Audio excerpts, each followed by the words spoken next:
കൂടുതൽ എനിക്ക് തോന്നുന്നു വേറെ കൺട്രിയിൽ പോകുമ്പോൾ നമുക്ക് കുറേ കൂടെ എക്സ്പോഷർ കിട്ടും.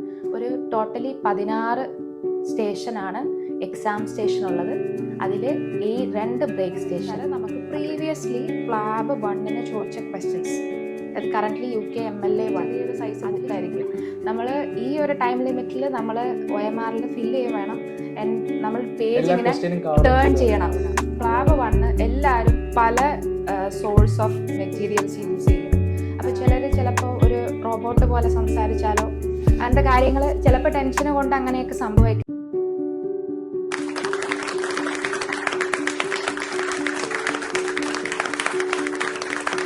Hi Subhashini, welcome to the show. Thank you. Subhashini, MBBS കഴിഞ്ഞതിന് ശേഷം UK എന്തുകൊണ്ടാണ് അങ്ങനെ ഒരു തീരുമാനം? ഓക്കെ, ആക്ച്വലി നല്ലൊരു ചോദ്യമാണ്. MBBS കഴിഞ്ഞ പൊതുവേ ഉള്ള സ്റ്റുഡൻസിന്റെ പാത്വേ എന്ന് പറയുമ്പോൾ നീറ്റ് UG കഴിയുമ്പോൾ നീറ്റ് PG, അതായത് നമ്മുടെ അണ്ടർ ഗ്രാജുവേറ്റ് കഴിഞ്ഞ് പോസ്റ്റ് ഗ്രാജുവേറ്റിലേക്ക് പോകുന്ന ഒരു പാത്ത്. മോസ്റ്റ് ഓഫ് ദി നമ്മുടെ ഇന്ത്യൻ UG കഴിഞ്ഞ ഗ്രാജുവേറ്റ്സ് എടുക്കുന്ന പാത്വേ അത് തന്നെയാണ്. ബട്ട് ഞാൻ ഇനീഷ്യലി എൻ്റെ ഒരു പാസ് ഔട്ടിന് ശേഷം യൂഷ്വൽ ഒരു പാത്വേ അല്ലാതെ എൻ്റെ ഒരു ക്ലിനിക്കൽ എക്സ്പീരിയൻസ് നല്ലോണം സ്ട്രോങ് ആക്കണം എന്നുള്ളൊരു ഡിസിഷനിലായിരുന്നു. സോ 1 or 2 ഇയേഴ്സ് ഞാൻ എൻ്റെ കൺട്രിയിൽ തന്നെ ഇന്ത്യയിൽ വർക്ക് ചെയ്തു. മെയിൻലി ഇൻ കാഷ്വാലിറ്റി വിഭാഗങ്ങളിൽ വർക്ക് ചെയ്തു. അതിനുശേഷം ഏത് സ്പെഷ്യാലിറ്റിയാണ് തിരഞ്ഞെടുക്കുന്നതെന്ന് ഒരു ക്ലാരിറ്റി കിട്ടിയതിന് ശേഷം PGനെ കുറിച്ച് ആലോചിക്കാമെന്നായിരുന്നു. പിന്നെ ഏറ്റവും നല്ലൊരു ആക്ച്വലി നമ്മൾ PG വേറൊരു എബ്രോഡ് കൺട്രിയിൽ ചെയ്യണം എന്നും ആഗ്രഹം ഒരുപാടുള്ള ഒരാൾ തന്നെയായിരുന്നു. അങ്ങനെ ഒരു പാത്വേ ചൂസ് ചെയ്തപ്പോൾ കുറച്ചും കൂടി ബെറ്റർ ആയിട്ട് എനിക്ക് തോന്നിയത് UK ആണ്. അങ്ങനെ പ്രത്യേകിച്ച് വേറെ അങ്ങനെ ഡെക്കറേഷനായിട്ട് പറയാനൊന്നുമില്ല. ബട്ട് ഇതാണ് എൻ്റെ ഒരു മെഡിക്കൽ ഫീൽഡിൽ നിന്ന് വന്ന് ബാക്കിയുള്ള എല്ലാവരോടും ഡിസ്കസ് ചെയ്തെടുത്തൊരു തീരുമാനമാണ്. സുഭാഷിനി, MBBS പഠിക്കാൻ എന്നാൽ അത്ര അഫോർഡബിൾ ആയിട്ടുള്ള കോഴ്സ് അല്ലല്ലോ. അപ്പം അതിനുശേഷം അബ്രോഡ് ചൂസ് ചെയ്തപ്പോഴത്തേന് അത് അഫോർഡബിൾ ആയിരുന്നോ സ്റ്റഡീസ്, അതോ സുഭാഷിനി അത് എക്സ്പെൻസീവ് ആയിട്ടാണോ തോന്നുന്നത്? MBBS നമ്മുടെ നാട്ടിൽ ചെയ്യുന്നതിനേക്കാളും MBBS കഴിഞ്ഞ് എബ്രോഡ്, നിങ്ങളുടെ ചോദ്യം അനുസരിച്ചാണെങ്കിൽ yes it is very expensive. പക്ഷേ അതുകൊണ്ട് തന്നെയാണ് കുറച്ച് നാൾ ഞാൻ എൻ്റെ ഓൺ സ്റ്റോറി പറയുകയാണെങ്കിൽ ഞാൻ എൻ്റെ നാട്ടിൽ കുറച്ച് വർഷം വർക്ക് ചെയ്ത് എത്ര അഫോർഡബിൾ ആയിട്ട് എനിക്ക് അബ്രോഡ് എങ്ങനെ പഠിക്കാൻ പറ്റും എന്നൊക്കെ തീരുമാനിച്ചിട്ട് ഞാൻ എടുത്തത്. എക്സ്പെൻസീവ് ആണ്. ഞാൻ എടുത്ത UK pathway it is quite expensive according to me. ഓരോ ആൾക്കാർക്ക് സപ്പോർട്ടീവ് ബാക്ക്ഗ്രൗണ്ട് എങ്ങനെയുണ്ടെന്ന് നമുക്കറിയില്ല. പക്ഷേ എനിക്ക് എക്സ്പെൻസീവ് ആയിരുന്നു. ബട്ട് ഞാനത് എൻ്റെ നാട്ടിൽ വർക്ക് ചെയ്ത് തന്നെ അതിൻ്റെ സേവിങ്സ് ഒക്കെ ഉണ്ടാക്കിയിട്ടാണ് ഞാനിപ്പോൾ ഇവിടെ എത്തിയേക്കുന്നത്. ഓക്കെ, എന്തായാലും നല്ലൊരു തീരുമാനമാണ്. പിന്നെ നമുക്ക് നമ്മുടെ ടോപ്പിക്കിലേക്ക് വരാം. പ്ലാബ് എങ്ങനെ ഉണ്ടായിരുന്നു? പ്ലാബ് ക്ലിയർ ചെയ്ത എക്സ്പീരിയൻസ്, അഥവാ പ്ലാബ് എന്താണത്? എൻ്റെ ഒരു യൂഷ്വൽ ആയിട്ടുള്ളൊരു പാത്തല്ല. യൂഷ്വലി എല്ലാവരും ഒരു സ്റ്റഡി ബ്രേക്ക് എടുത്ത് പഠിക്കുന്ന ഒരു പരീക്ഷയാണ്. പക്ഷേ ഞാൻ പഠിച്ചുകൊണ്ട് തന്നെയാണ് എക്സാംസും ക്ലിയർ ചെയ്തത്. പ്ലാബ് എക്സാം എന്ന് പറയുന്നത് കറൻ്റ്ലി ഇപ്പോൾ അതിൻ്റെ പേര് ഒരു ചേഞ്ച് വന്നിട്ടുണ്ട്. UK MLA എന്നാണ് അതിൻ്റെ പേര്. അതിന് 2 പാർട്ടാണുള്ളത്, part 1 part 2. But before PLAB 1 നമ്മളൊരു ഇംഗ്ലീഷ് ലാംഗ്വേജ് ടെസ്റ്റ് പാസ്സാവേണ്ടത് നിർബന്ധമാണ്. അതിപ്പോൾ നമ്മൾ ഏത് പ്രൊഫഷനിലാണെങ്കിലും നമ്മൾ വേറെ രാജ്യത്ത് പോകുമ്പോൾ എഴുതണം. അതേപോലെ നമുക്കും OET എന്നുള്ളൊരു പരീക്ഷ ഓർ IELTS 2 ഓപ്ഷൻസ് ആണ് ഉണ്ടായിരുന്നത്. അപ്പോൾ OET എന്ന് പറയുമ്പോൾ മോസ്റ്റ്ലി മെഡിക്കൽ ഓറിയന്റഡ് ആയിട്ടുള്ള ഒരു എക്സാം ആണ്. അതെ അതെ, നഴ്സിങ്ങിനും നമ്മൾ ഡോക്ടേഴ്സിനും കുറച്ചും കൂടി ഈസിയർ ആയിരിക്കും. ക്വസ്റ്റ്യൻസ് ആണെങ്കിലും മെഡിക്കൽ ഫീൽഡ് റിലേറ്റഡ് ലെറ്റർ. അപ്പോൾ ഒരു 4 ടൈപ്പ് എക്സാം ആണ്. ലിസണിങ്, റീഡിങ്, സ്പീക്കിങ്, റൈറ്റിങ് 4 സെക്ഷനിൽ വരും. അതിൻ്റെ ഒരു പ്രിപ്പറേഷൻ ടൈം എന്ന് പറയുമ്പോൾ ഏകദേശം ഫുൾ ടൈം ഇരുന്ന് പഠിക്കുകയാണെങ്കിൽ ഒരു 3 വീക്സ്. ഞാൻ പ്രിപ്പയർ ചെയ്തത് എൻ്റെ വർക്കിൻ്റെ കൂടെ തന്നെയായിരുന്നു. അതായിരുന്നു ഫസ്റ്റ് ഇനീഷ്യൽ സ്റ്റെപ്പ് OET. അത് ക്ലിയർ ചെയ്തതിന് ശേഷമാണ് നമ്മൾ പ്ലാബ് 1. പ്ലാബ് 1 എന്ന് പറഞ്ഞാൽ നമുക്ക് പെട്ടെന്ന് സീറ്റ് കിട്ടുന്ന ഒരു പരീക്ഷയല്ല. അത് എല്ലാവർക്കും അതിൻ്റെ ഒരു സീറ്റിൻ്റെ ലിമിറ്റ് അല്ല. ഇപ്പം കറൻ്റ്ലി നീറ്റ് PG അതിൻ്റെ കോമ്പറ്റീഷൻ എല്ലാം കൂടി ആയപ്പോൾ എബ്രോഡിലേക്ക് നോക്കണ ആൾക്കാരുടെ എണ്ണം കൂടി വന്നു. അപ്പോൾ എന്താന്ന് വെച്ചാൽ നമ്മൾ ഈ വർഷം ബുക്ക് ചെയ്യുകയാണെങ്കിൽ അതിൻ്റെ ഡിലേ ഒരു 1 ഇയറിലേക്കത്തോളം ഉണ്ടാവും. ഞാനിപ്പോൾ ഈ മാസമാണ് ബുക്ക് ചെയ്യാൻ നോക്കുന്നതെങ്കിൽ നെക്സ്റ്റ് ഇയർ ആയിരിക്കും പ്ലാബ് 1 സീറ്റിൻ്റെ ഡേറ്റ് അവൈലബിലിറ്റി തന്നെ ഉണ്ടാവാം. അത്ര താല്പര്യമുള്ളവർ മാത്രമേ ഇതിനായിട്ട് വെയിറ്റ് ചെയ്യൂ. അതെ അതെ, ഇത്രയും ഡിലേ ഉള്ളത് കൊണ്ട് തന്നെ നമ്മൾ ഈ പാത്വേ എടുക്കുമ്പോൾ ചൂസ് ചെയ്യണം. ഇത് നീറ്റ് പി ജിക്ക് ഒരു ഷോർട്ട് കട്ട് വഴിയല്ല. നമ്മൾ ശരിക്കും എബ്രോഡ് പഠിക്കണം, അല്ലെങ്കിൽ നമ്മുടെ ഒരു കോഴ്സ് വേറൊരു രാജ്യത്ത് നിന്ന് നമ്മുടെ മെഡിക്കൽ ഫീൽഡ് നമ്മൾ ഇമ്പ്രൂവ് ചെയ്യണം എന്ന് വിചാരിക്കുന്ന ആൾക്കാർക്ക് മാത്രം പറ്റിയൊരു പാത്വേ ആണ്, കുറച്ച് ലെങ്തി ആയതുകൊണ്ട് തന്നെ. ഇപ്പൊ കറന്റ്ലി പ്ലാബ് 1ന്റെ ഞാൻ പറഞ്ഞ പോലെ UKMLA പാർട്ട് 1 ആണ് അതിന്റെ പേര്. അത് ബുക്ക് ചെയ്ത് നമ്മൾ പാസ്സായതിനു ശേഷം നമ്മൾ പ്ലാബ് 2, അത് ഒരു ക്ലിനിക്കൽ എക്സാം ആണ്. ഈ പ്ലാബ് 1 എന്ന് പറയുന്നത് നമ്മൾ ഇന്ത്യയിൽ നമുക്ക് എഴുതാൻ പറ്റും, പല പല കൺട്രിയിൽ എഴുതാൻ പറ്റും. നമുക്ക് ഇന്ത്യയിൽ എഴുതാൻ പറ്റും പ്ലാബ് 1. ഇന്ത്യയിൽ എഴുതുന്നത് പോസിബിൾ ആണ്. ഞാൻ ഇന്ത്യയിലാണ് എഴുതിയത്. അത് കഴിഞ്ഞ് പ്ലാബ് 2 എന്ന് പറയുന്നത് നമുക്ക് UK മാത്രമേ ഉള്ളൂ അതിന്റെ പരീക്ഷ. നമ്മുടെ ഓൺ കൺട്രീസിൽ എഴുതാൻ പറ്റില്ല. അത് ക്ലിനിക്കൽ, നമ്മുടെ ക്ലിനിക്കൽ സ്കിൽസ് അവർ ടെസ്റ്റ് ചെയ്യുന്ന ഒരു പരീക്ഷയാണ്. അങ്ങനെയാണ്. അപ്പോൾ ഈ പ്രോസസ്സിലോട്ടൊക്കെ വന്ന് ചേരാൻ വേണ്ടി സുഭാഷിനിക്ക് ഒരു പ്രോപ്പർ ഗൈഡൻസ് അഥവാ മെന്റേഴ്സ് വല്ലതും ഉണ്ടായിരുന്നു? എങ്ങനെയായിരുന്നു അതിന്റെ ഒരു കാര്യങ്ങൾ? അഫ്കോഴ്സ് എൻ്റെ കൂടെ വർക്ക് ചെയ്തതും എൻ്റെ കൂടെ പഠിച്ച ഫ്രണ്ട്സ് തന്നെയായിരുന്നു എന്നെ ഫുള്ളി ഗൈഡ് ചെയ്തത്. ലൈക്ക് ഓരോ സ്റ്റെപ്പും നമ്മൾ ഓരോ രാജ്യം നോക്കുമ്പോൾ ഭയങ്കര ഡിഫിക്കൽട്ടാണ്. എന്ന് വെച്ചാൽ എന്തായിരിക്കും നമ്മള് ഒന്നും എക്സ്പെക്ട് ചെയ്യില്ല എന്ന് വെച്ചാൽ നമുക്ക് ആരും അവിടെ ഇല്ല എന്നുള്ള പുതിയൊരു സ്ഥലം, പുതിയ വെതർ, അങ്ങനെ. അതെ അതെ അതെ. അപ്പോൾ എൻ്റെ കൂടെ വർക്ക് ചെയ്ത കൊളീഗ്സും പിന്നെ എൻ്റെ കൂടെ പഠിച്ചിരുന്ന UGയിലെ എൻ്റെ ഫ്രണ്ട്സും ഹെൽപ്പ് ചെയ്തിട്ടാണ് ഞാൻ ഈ പാത്വേ ചൂസ് ചെയ്തതും ഇത്രയും വരെ എത്തിയതും. ഓക്കെ, അപ്പം ഈ പ്ലാബ് ക്ലിയർ ചെയ്തു. അപ്പൊ ഇതിന്റെ ക്ലിയർ ചെയ്തിട്ടായിട്ടുള്ള ഒരു അഡ്വാൻറ്റേജ് എന്താണ് സുഭാഷിനി കാണുന്നത്? എപ്പോഴും നമ്മുടെ കൺട്രിയിൽ മാത്രമുള്ള ഒരു മെഡിക്കൽ എക്സ്പോഷർ അല്ലാതെ വേറെ കൺട്രിയിൽ നമ്മൾ അവരുടെ മെഡിക്കൽ സിസ്റ്റവും അവരുടെ മേ ബി എന്തൊക്കെ ഡ്രോബാക്ക് നമ്മുടെ കൺട്രിയിൽ നിന്ന് നമുക്ക് മനസ്സിലാകും. ഭയങ്കര അഡ്വാൻസ്ഡ് ആയിട്ടുള്ള ഒരു മെഡിക്കൽ എക്യുപ്മെന്റ് പ്രൊസീജിയർ, അല്ലെങ്കിൽ അവരുടെ മൊത്തത്തിലുള്ളൊരു ടീം വർക്ക് എങ്ങനെയാണ് കൊണ്ടുപോകുന്നത്, ഈ കാര്യങ്ങളൊക്കെ കൂടുതൽ എനിക്ക് തോന്നുന്നു വേറെ കൺട്രിയിൽ പോകുമ്പോൾ നമുക്ക് കുറെ കൂടെ എക്സ്പോഷർ കിട്ടും. പ്ലാബ് ക്ലിയർ ചെയ്യുന്ന ഒരാളെന്ന് നിലയ്ക്ക് UK എത്രമാത്രം ജോബ് ഓപ്പർച്യൂണിറ്റീസ് ഉണ്ട് ഒരു പ്ലാബ് ക്ലിയർ ചെയ്ത ഒരു ഡോക്ടർക്ക്, യങ് ആയിട്ട് ഒരു ഫ്രഷർ ആയിട്ടുള്ള ഡോക്ടർക്ക് എത്ര കാണും? ജോബ് ഓപ്പർച്യൂണിറ്റീസ് ഇപ്പൊ കറന്റ് സിനാരിയോ ചോദിക്കുവാണെങ്കിൽ കോവിഡിന്റെ മുന്നേ വരെ ഞാൻ പറഞ്ഞ പോലെ ഈ പാത്വേ ചൂസ് ചെയ്യുന്ന ആൾക്കാരെന്ന് പറഞ്ഞാൽ വളരെ ചുരുങ്ങിയ ഒരു നമ്പർ തന്നെയായിരുന്നു. പക്ഷേ അതിനുശേഷം ഈ നീറ്റ് PGന്റെ കോമ്പറ്റീഷൻ, നമ്മുടെ നാട്ടിലെ PGയിലെ കോമ്പറ്റീഷൻ കൂടുന്നതിന് ശേഷം ഇത് ഒരു ഷോർട്ട് കട്ട് പാത്വേ പോലെയായി. അപ്പൊ ആൾക്കാരുടെ എണ്ണം കൂടിയ കൊണ്ട് ഇപ്പോ സാച്ചുറേഷൻ, അതായത് number of doctors clearing PLAB exam is more. അപ്പോൾ വളരെ സെഗ്രിഗേറ്റ് ചെയ്താണ്. ഇപ്പൊ ഞാൻ കറന്റ്ലി ഒരു ജോബ് അപ്ലൈ ചെയ്യണ ഒരു സ്റ്റേജിലാണ്. എല്ലാ ഹോസ്പിറ്റൽസിലും ഇമെയിൽസും കൺസൾട്ടന്റ് കോണ്ടാക്ട്സ് ഒക്കെ തിരഞ്ഞ് കണ്ടുപിടിക്കുന്നുണ്ട്. പക്ഷേ വളരെ സെലക്റ്റീവായിട്ട് നമ്മുടെ വളരെ ഹൈലി പ്രൊഫിഷ്യൻ CV ആണ്, ഐഡിയൽ കാൻഡിഡേറ്റ് ആണെങ്കിൽ മാത്രമേ തിരഞ്ഞെടുക്കുള്ളൂ. ബട്ട് അത് വിചാരിക്കുമ്പോൾ ലൈക്ക് ഇമ്പോസിബിൾ അല്ല. വിത്തിൻ 2 months, വിത്തിൻ 4 months ജോലി കിട്ടിയ ആൾക്കാരുണ്ട്. 1 year, 1.5 year കഴിഞ്ഞ് ജോലി കിട്ടുന്ന. അതെ. പിന്നെ മെജോറിറ്റി ലക്കാണ്. പിന്നെ നമ്മുടെ ഒരു ചില ക്രൈറ്റീരിയാസ് ഉണ്ട്. ഓരോ പോസ്റ്റ് നമ്മൾ അപ്ലൈ ചെയ്യുമ്പോൾ ചില ക്രൈറ്റീരിയാസ് നമ്മൾ ഫുൾഫിൽഡ് ആണെങ്കിൽ അവര് നമ്മളെ റിക്രൂട്ട് ചെയ്യുന്നുണ്ട്. അപ്പം പ്ലാബ് 1 and 2 അങ്ങനെ 2 പാർട്ട് ഉണ്ടെന്ന് സുഭാഷിനി പറഞ്ഞു. അപ്പം പ്ലാബ് 1ന്റെ ഒരു ബേസിക് സ്റ്റെപ്പ് അഥവാ ഫസ്റ്റ് സ്റ്റെപ്പായിട്ട് നമ്മൾ എന്താണ് ചെയ്യേണ്ടത്? പ്ലാബ് 1 നമ്മൾ സാധാരണ GMC website, general medical council website ഉണ്ട്, UKയുടെ ഒഫീഷ്യൽ വെബ്സൈറ്റ് ആണ്. ഞാൻ പറഞ്ഞ പോലെ നമുക്ക് ഡേറ്റ്സ് നമുക്കതിൽ കാണാൻ പറ്റും. അതിനാദ്യം നമ്മൾ അതിലൊരു അക്കൗണ്ട് ക്രിയേറ്റ് ചെയ്യണം. നമ്മുടെ ബേസിക് ആയിട്ടുള്ള ആ ആപ്ലിക്കേഷൻ ഫോമിൽ ഫില്ല് ചെയ്യുന്ന ഡീറ്റെയിൽസ് ഒക്കെ ഫില്ല് ചെയ്ത് കൊടുക്കുക. അതിനുശേഷം we successfully created an account. അത് കഴിഞ്ഞിട്ട് നമ്മൾ പ്ലാബ് 1, അതായത് ബുക്ക് ചെയ്യണമെങ്കിൽ തന്നെ നമ്മുടെ OETന്റെ പാസ്സായി എന്നുള്ള തെളിവ് നമ്മൾ അവിടെ പ്രൂഫ് സബ്മിറ്റ് ചെയ്യണം. അതായത് നമ്മൾ പ്ലാബ് 1 എക്സാം ബുക്ക് ചെയ്യാൻ പോകുന്നതിന് മുന്നേ തന്നെ അതിൽ അവർ ചോദിക്കും OET ഓർ IELTS ഏതെങ്കിലും ഒരു പ്രൂഫ് സബ്മിറ്റ് ചെയ്യുക. അത് വിത്തിൻ 2 to 3 വർക്കിംഗ് ഡേയ്സ് അത് അവർ അപ്രൂവ് ചെയ്ത് കിട്ടും. ഓക്കെ, നമ്മുടെ OET ക്ലിയർഡ് ആണ്. അപ്പൊ now you are officially eligible to book for PLAB 1. അപ്പൊ പ്ലാബ് 1 ബുക്ക് ചെയ്തു. അത് പക്ഷെ ഡേറ്റ്സ് കാണാം. ഇപ്പോൾ നമ്മൾ പണ്ട് ഒരു 2-3 കൊല്ലം ബുക്ക് ചെയ്യുന്ന ഒരു രീതിയല്ല ഇപ്പൊ പ്ലാബ് 1 GMC ഒരു 4 ടെൻറ്റേറ്റീവ് ഡേറ്റ്സ് സൈറ്റ്സിൽ കൊടുത്തിട്ടുണ്ട്. അപ്പൊ അന്ന ടൈമിൽ നമ്മൾ ലോഗിൻ ചെയ്ത് വെയിറ്റ് ചെയ്യുക. അതൊരു ക്യൂയിങ് പ്രോസസ്സിലേക്ക് പോകും. അത് കഴിയുമ്പോൾ നമുക്ക് ഡേറ്റ്സ് അവൈലബിലിറ്റി ഇങ്ങനെ കാണാൻ പറ്റും. അപ്പം നമ്മുടെ ഇപ്പം ഇന്ത്യയാണ്, പ്രിഫറബിളി ഇന്ത്യ ആണെങ്കിൽ നമ്മൾക്ക് പല ഇന്ത്യയിലെ ഏതൊക്കെ ചെന്നൈ, ബാംഗ്ലൂർ, ഡൽഹി അങ്ങനെ കുറച്ച് മെയിൻ സെൻറ്റേഴ്സ് ഉണ്ട്. അത് നമുക്ക് ഫില്ല് ചെയ്തിട്ട് നമുക്ക് അങ്ങനെ ബുക്ക് ചെയ്യാം. പിന്നെ വേറൊരു ഓപ്ഷൻ എന്ന് പറഞ്ഞു കഴിഞ്ഞാൽ ഈ ടെൻറ്റേറ്റീവ് ഡേറ്റ്സ് അല്ലാത്ത വേറെ ഡേറ്റ്സിൽ തുറന്നാലും യെസ് പ്ലാബ് 1 ബുക്ക് ചെയ്യാൻ പറ്റും. പക്ഷേ ഇതിൽ ക്യാൻസലേഷൻ ഡേറ്റ്സ് ചിലർ ചിലപ്പോൾ വിചാരിക്കും എക്സാം എഴുതണ്ട, അപ്പോൾ അത് ഒന്ന് ക്യാൻസൽ ആക്കാം. അപ്പോൾ ക്യാൻസലേഷൻ ഡേറ്റ്സിൽ ഇന്ത്യ മാത്രമല്ല വേറെ പല രാജ്യങ്ങളിലും നമുക്കത് കാണാൻ പറ്റും.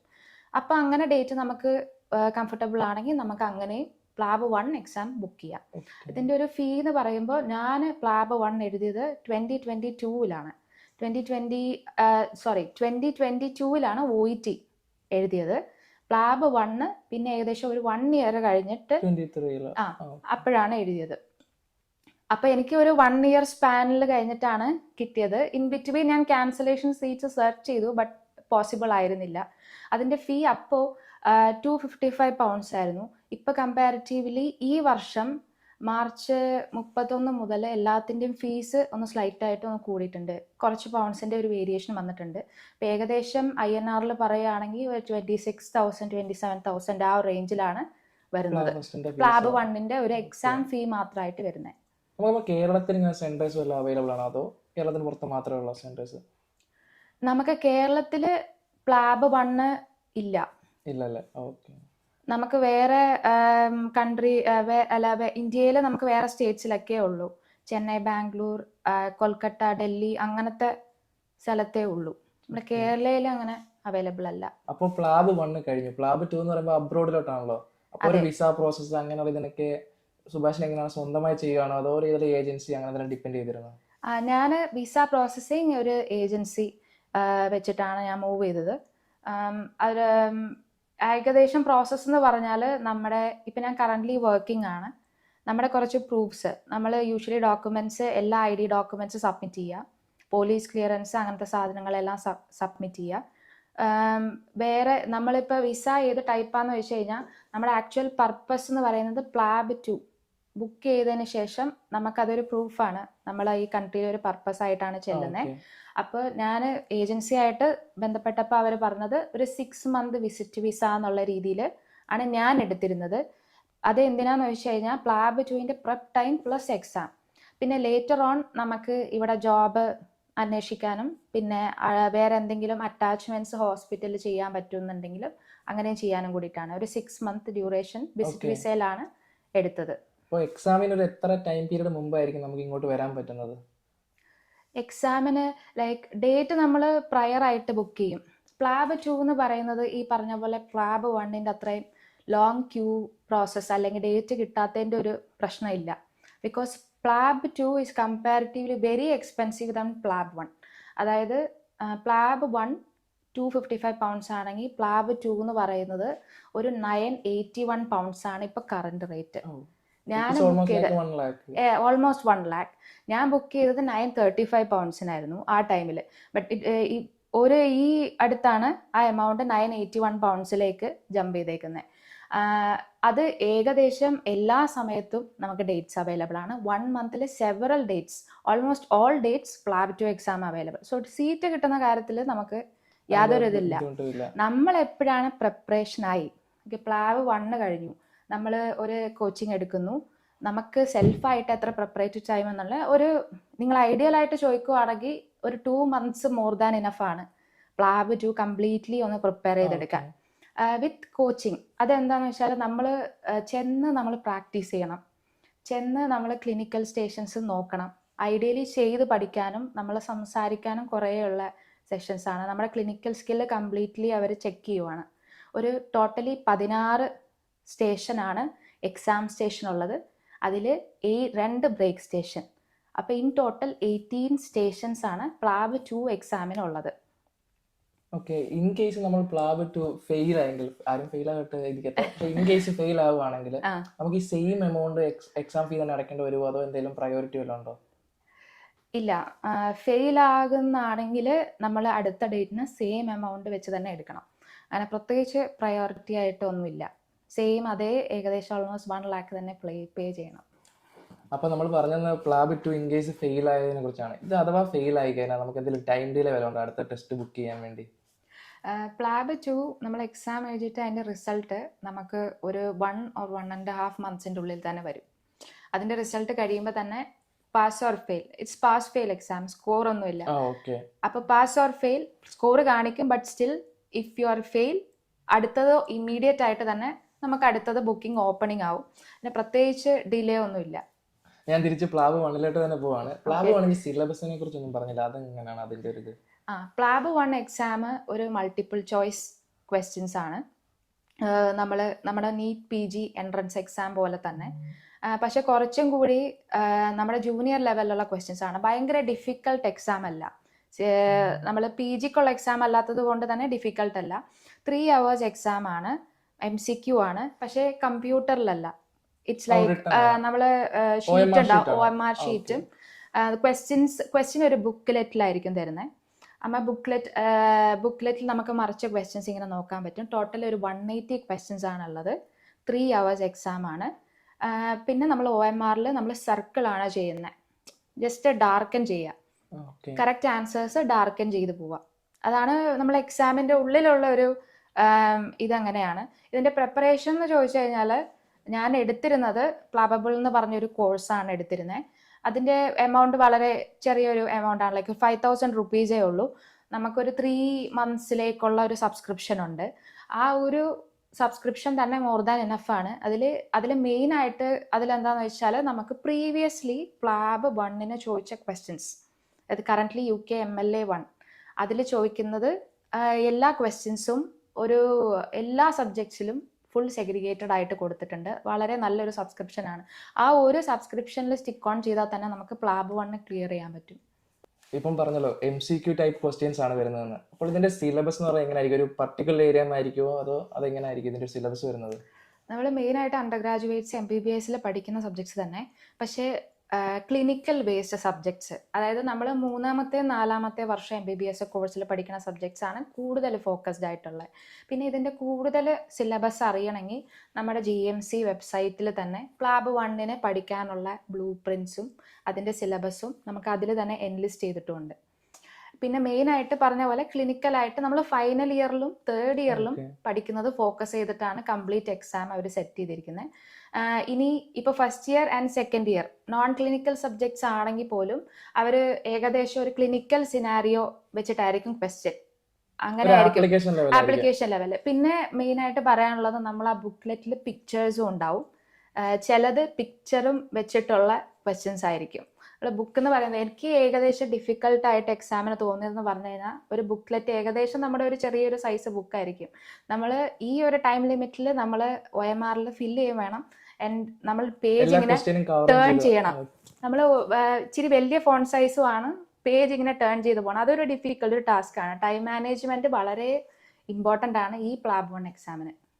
അപ്പോൾ പ്ലാബ് ക്ലിയർ ചെയ്യുന്ന ആളെന്ന നിലയ്ക്ക് പുതിയതായിട്ട് വരാൻ പോകുന്നത് അഥവാ പ്ലാബിന് പ്രിപ്പയർ ചെയ്യുന്ന ആളുകളോട് എന്താണ് സുഭാഷിക്കാരുടെ ടിപ്സ്? മെയിനായിട്ട് പ്ലാബ് 1 എക്സാം അതിൽ തുടങ്ങാം. പ്ലാബ് 1 എല്ലാവരും പല സോഴ്സ് ഓഫ് മെറ്റീരിയൽസ് യൂസ് ചെയ്യും, പക്ഷേ അതിൽ ഒരു മെറ്റീരിയൽ സ്റ്റിക്ക് ഓൺ ചെയ്യാതെ പോവുക. എൻ്റെ ഒരു അഭിപ്രായം എന്ന് പറഞ്ഞാൽ പ്ലാബബിൾ അതാണ് ഏറ്റവും നല്ല ഒരു സബ്സ്ക്രിപ്ഷൻ. അതിലൊരെണ്ണം മാത്രം സ്റ്റിക്ക് ഓൺ ചെയ്യുക. വേറെ ടെലഗ്രാമിൽ കിട്ടുന്ന മെറ്റീരിയൽസ്, ഒരുപാട് മെറ്റീരിയൽസ് അവൈലബിൾ ആണ് റിസോഴ്സ് എന്ന് പറഞ്ഞു കഴിഞ്ഞാൽ, പക്ഷെ നമ്മൾ ഒരു മെറ്റീരിയൽ സ്റ്റിക്ക് ഓൺ ചെയ്താൽ തന്നെ പറ്റും. ഇനി ഡ്യൂറേഷൻ ആണെങ്കിൽ ഓരോ പഠിച്ച കാര്യങ്ങൾ തന്നെ വീണ്ടും നമ്മൾ അഫ്കോഴ്സ് നമ്മളെല്ലാം പഠിച്ചു കഴിയുമ്പോൾ ഒരു ഫുള്ളായിട്ട് പഠിച്ചത് മോസ്റ്റ്ലി ഉണ്ടാവാൻ സാധ്യത കുറവാണ്. പ്രത്യേകിച്ച് MBBS എന്ന് പറയുമ്പോൾ നമ്മൾ ഒരു വാസ്റ്റ് സിലബസ് ആണ്. അപ്പോൾ ഏറ്റവും കൂടുതൽ തിയറി അല്ല വായിക്കേണ്ടത്. നമ്മൾ MCQs പ്രാക്ടീസ് ചെയ്തോറും നമ്മൾ MCQs നിന്ന് ഓപ്ഷൻസ് എലിമിനേറ്റ് ചെയ്തിട്ട് നമ്മൾ ചെയ്യാൻ ശ്രമിക്കുക. അതാണ് ഏറ്റവും നല്ല പ്ലാബ് 1 പാസ്സാവാനുള്ള ഏറ്റവും നല്ല ടിപ്പ്. പിന്നെ നമ്മൾ മോക്ക് എക്സാംസ്, ഈ ഏകദേശം 180 ക്വസ്റ്റ്യൻസും സെയിം 3 hours ടൈം ലിമിറ്റ് വെച്ചിട്ട് നമ്മുടെ തന്നെ അറിവ് അസസ് ചെയ്യുന്ന മോക്ക് എക്സാംസ് ഒരു 2 weeks ബിഫോർ അല്ലെങ്കിൽ 3 weeks ബിഫോർ എക്സാം നമ്മൾ ഫുൾ മോക്ക് എക്സാംസ് മാത്രം കോൺസെൻട്രേറ്റ് ചെയ്യുക, കൂടുതൽ അതിലോട്ട് പ്രാക്ടീസ് ചെയ്യുക.